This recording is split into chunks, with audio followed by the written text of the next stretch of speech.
Hi, in this tutorial, I'm going to show you how to create a section around a floor plan. Now, what a section does in Workorder is that defines for Workorder the area in which you'd like to perform an automated takeoff. So by creating a section and then processing it, Workorder can automatically detect, measure, and count the objects within that section. To create a section, we're in setup mode. We're going to look at this section button over here. Now, if we just click on the section button, what it's going to do is run the automated section detection. So I'm going to click that, and we'll start there. And so what that's going to do is create a straightforward box around the section, around the floor plan. And let's give that one moment. Okay, so here we can see this box that it's created, and actually I can see it's created too. So it's picking up this little guy down here as a section. I don't want that, so I'm just going to delete that. Let's focus on the main one.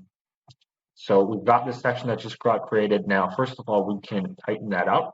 Generally speaking, the tighter the section around the floor plan, the better the results will be. So I can tighten that up slightly. If we look here on the right, I can name the section. I can call it level 1, for example.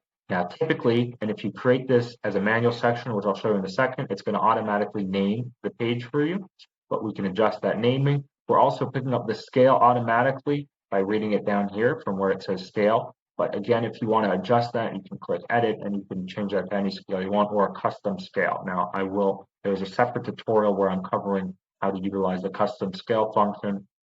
In this case, 1/8 is correct. We can set the height. This is a default height, so you can adjust this for specific wall groups once you get back your results. But what this is going to do is provide the default wall height for all the items, for all the walls that get created within this section. Okay, so 10 is good.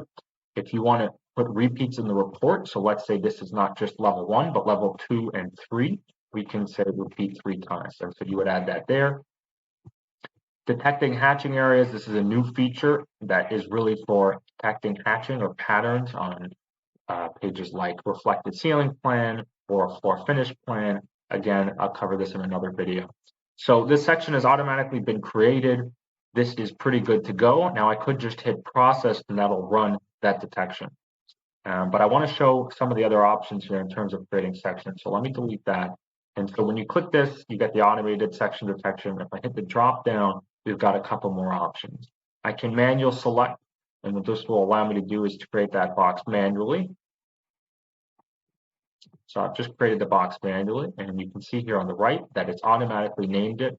And so we've got the page name in here, first floor plan, level 1 overall, that's good. We've got also the scale, the height, everything else is the same. So that's one option.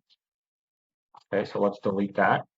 And these all work just fine, but depending on the shape, if you can get it a little tighter, it may be better. And so for that, I might use the polygon. And so to create the polygon, I'm just going to start clicking the points at which I want to create the polygon. And so I'll click there, I'll click here.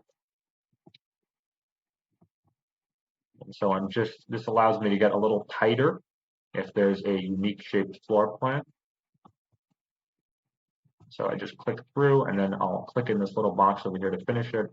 And so now we've got this custom polygon shape created, and then again, all the same details on the right. You can also create an exclusion area if you want. And so that looks like this. And again, this is also a polygon, but if I create this exclusion area, this is going to tell Workorder to not run detection in this area. And so if you have perhaps a remodel and there's a part that isn't being touched, you can create that exclusion and just exclude that from creating automated takeoff items. I'm going to delete that.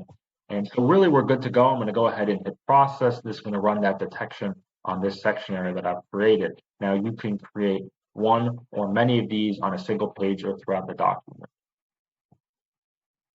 So you've created a section, and that's the first step. Thank you for watching this tutorial, and I look forward to seeing you at the next one.